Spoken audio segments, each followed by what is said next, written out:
Section 1. The Spark. Picture this. It's 1763. Great Britain has just won the greatest war in human history. Their flag flies from Canada to Florida. They rule the seas. They are, without a doubt, the ultimate superpower. But in just 20 years, a ragtag group of colonial farmers will do the impossible. They'll defeat the British Empire and birth a new nation. This is the story of the American Revolution. But it's not the story you learned in school. The year is 1763, and Britain has a problem. They've just won the 7 Years' War, what the Americans call the French and Indian War. But victory came with a devastating price tag. Their national debt has doubled. So, British officials look across the Atlantic. They think these American colonists benefited from this war. It's time they helped pay for it. But here's what London failed to understand. For over 100 years, these colonies had been running their own affairs. They had their own assemblies, their own militias, their own sense of identity. The British policy of salutary neglect had accidentally created something new. A people who saw themselves not as subjects, but as free Englishmen. Then came the taxes. The Sugar Act in 1764. The Stamp Act in 1765. The Townshend Acts in 1767. Each one designed to squeeze money from the colonists.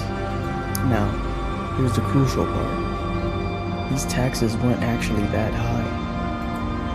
So why did the colonists absolutely lose their minds? Because it was never about the money. It was about the principle. It was about control. Section 2, the ideology. You see, the colonists had downloaded a new political operating system. And it was built on two powerful ideas that would change the world. First, Enlightenment philosophy. Thinkers like John Locke argued that all people are born with natural rights, life, liberty, and property, and that governments only exist with the consent of the governed. Second, something called radical Whig ideology. This was a British way of thinking. It saw history as an eternal struggle between power and liberty. Through this lens, every British action looks sinister. Stationing troops in Boston? That's a standing army, a classic tool of tyranny. New taxes from a parliament where they had no voice? That wasn't just unfair, it was a plot to make them slaves. The colonists weren't just mad about taxes. They were convinced they were witnessing a conspiracy to destroy their freedom. And that belief would drive them to do something nobody thought possible. Section 3. The Escalation. What happened next was a masterclass in how a political disagreement snowballs into a revolution. 1765. The Stamp Act. Colonists explode in protest. In the streets, groups called the Sons of Liberty use intimidation and even violence to force tax collectors to quit. And it works. The Stamp Act is repealed. But Britain doubles down. The same day they repealed the Stamp Act, they passed the Declaratory Act, basically saying, we hear you, but we still have the right to tax you, however and whenever we want. 1770, the Boston Massacre. British soldiers, harassed by an angry crowd, fire into the mob. 5 colonists die. Radicals like Sam Adams and Paul Revere turned this into propaganda gold. Their depiction of a planned execution of innocents was viral, 18th century style. 1773, the Boston Tea Party. Parliament passes the Tea Act. It's not a new tax, but a bailout for a mega corporation. East India Company.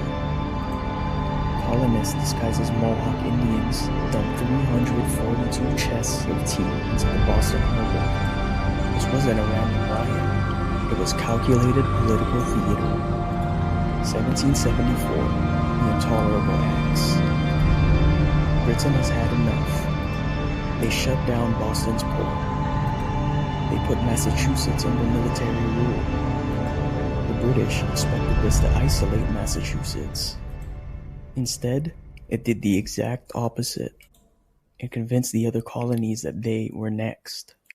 As George Washington put it, the cause of Boston became the cause of America. Section 4. The Point of No Return. By 1775, Massachusetts was in open rebellion.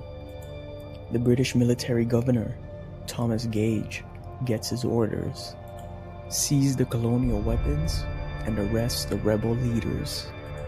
On April 19, 1775, British troops marched to Concord to seize a weapons cache. At the town of Lexington, they're met by 77 colonial militiamen on the village green. Someone fires a shot. To this day, we still don't know who. The British regulars unleash volleys, killing 8 Americans. The revolution has begun in blood. At Concord's North Bridge, the British face a larger force and are pushed back. For the first time, the professional soldiers of the world's most powerful army are forced to retreat. And that 18-mile march back to Boston becomes a death trap. Thousands of militia converge, firing from behind trees, stone walls, and houses. This wasn't a battle, it was a hornet's nest. The shot heard round the world had been fired, and there was no going back. Section 5. The Price of Freedom. On paper, this war should have been over in months. The British had the world's greatest navy.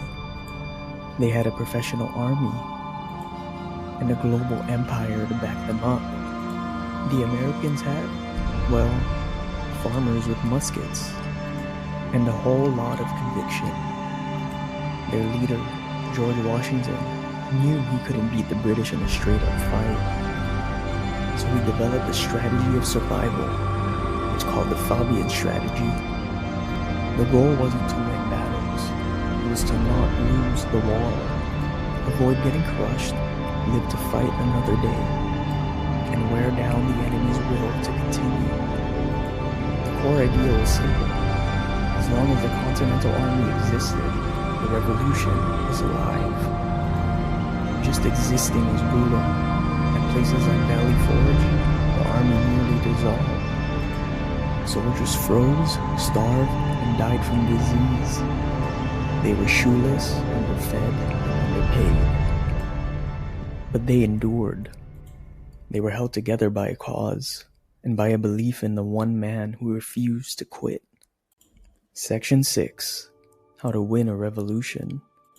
While Washington's army survived, the British made catastrophic mistakes. They thought capturing cities like New York and Philadelphia would end the war. But it didn't matter. The revolution wasn't in the cities. It was in the hearts and minds of the people in the countryside. The turning point came in 1777 at Saratoga. A British army marching down from Canada was surrounded and forced to surrender. An entire British army gone. This victory changed everything. In Paris, Benjamin Franklin had been working his diplomatic magic, trying to convince the French to join the war. Saratoga was the proof he needed. It showed the world the Americans could actually win. In 1778, France entered the war. What had been a colonial rebellion was now a global conflict. Britain had to fight not just in America, but in the Caribbean, in India, all over the world. The endgame came in 1781. British General Cornwallis marched his army to a coastal town in Virginia called Yorktown. Washington saw his chance. In a masterpiece of coordination, the American and French armies marched south, while the French Navy sailed north, sealing off the coast. The trap snapped shut. Cut off from escape by land and by sea, Cornwallis was trapped. On October 19, 1781, he surrendered his entire army. When the news reached the British Prime Minister in London, he reportedly clutched his chest and said, "Oh God, it's all over." He was right. Section 7, the unfinished revolution. But the clean, heroic story we all learn, it's not the whole picture. The American Revolution wasn't just a war for independence. It was a brutal, messy civil war that tore families and communities apart. At least 1/5 of Americans, the Loyalists, remained loyal to Britain. They were persecuted, their property was taken, and tens of thousands were forced into exile. For enslaved African Americans, the Revolution was a cruel paradox. A war for liberty fought by men who owned other human beings. Thousands fled to the British, who promised them freedom. For Native Americans, the Revolution was an outright disaster. Most tribes sided with the British, correctly seeing an independent America as a far greater threat to their lands. The American victory unleashed a century of conquest and removal. The Revolution's greatest contradiction was its own founding document, which proclaimed that all men are created equal, while building a nation that excluded women, African Americans, and Native Americans from that very promise. Section 8, the legacy. So what did the American Revolution actually create? It created the world's first large-scale republic. A government built on the radical idea that power comes from the people, and it unleashed ideas that would reshape the world. The French Revolution, independence movements in Latin America, anti-colonial struggles in the 20th century, all drew inspiration from the American example. But the revolution also left its contradictions for future generations to solve. The fights to abolish slavery, for women's suffrage, for civil rights. All of these are battles to close the gap between America's ideals and its realities. In that sense, the American Revolution didn't end at Yorktown. It created a nation founded on a promise, leaving it to every generation since to continue the struggle to fulfill it. The work of creating a more perfect union remains, even today, unfinished. The question isn't whether the founders were perfect. They clearly weren't. The real question is whether we can live up to the ideals they put on paper. What's your take? Was the revolution's promise worth its brutal costs? Let me know in the comments below.